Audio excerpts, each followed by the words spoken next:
Democratic Congressman Ted Lieu is here. He sits on the House Judiciary Committee, so let's get some answers from him, see what their next moves are. Congressman, good evening.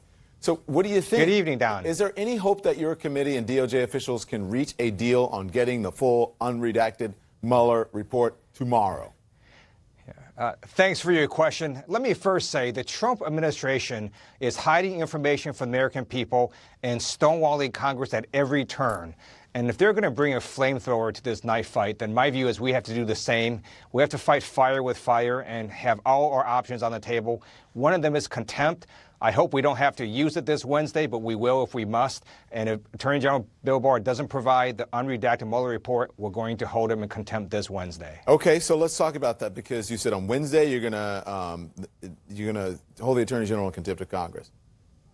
But I mean, that's absolutely correct. Yeah, but what do you do? Is that just symbolic? Will it make a difference to an administration that is stonewalling you at every turn? I mean, they're just going to say, okay, fine, in contempt. What is that going to do? Then now what? So it's not just symbolic, which is why you see the Department of Justice now trying to negotiate a way out of this. Once the Judiciary Committee holds Bill Barr in contempt, we send it to the House floor. If the House votes to hold Barr in contempt, it triggers two things. We can go to court and litigate the issue. And second, it also triggers inherent contempt powers that Congress has, where we can take actions against individuals without having to go to court. Okay, so inherent contempt, which could mean a fine or even jail time for the Attorney General. Do you think it'll go that far?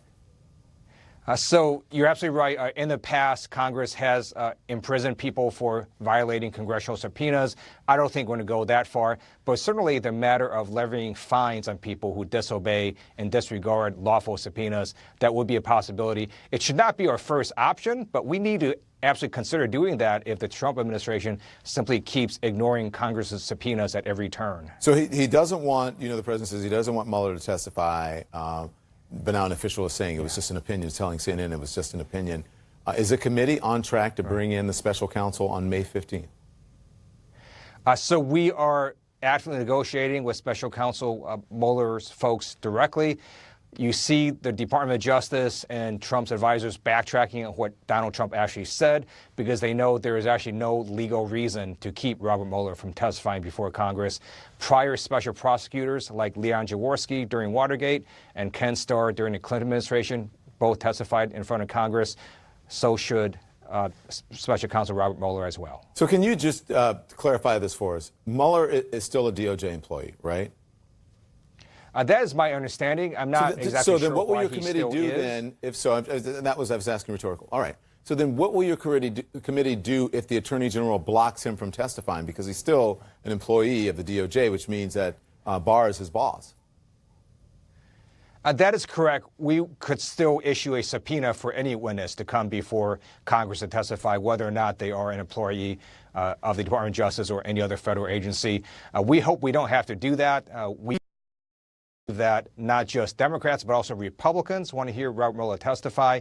And in addition, the American people need to hear Robert Mueller testify. Okay, so listen, the Treasury Secretary, and the Steve Mnuchin, refusing to hand over the president's taxes. Do you think he should be held in contempt of Congress?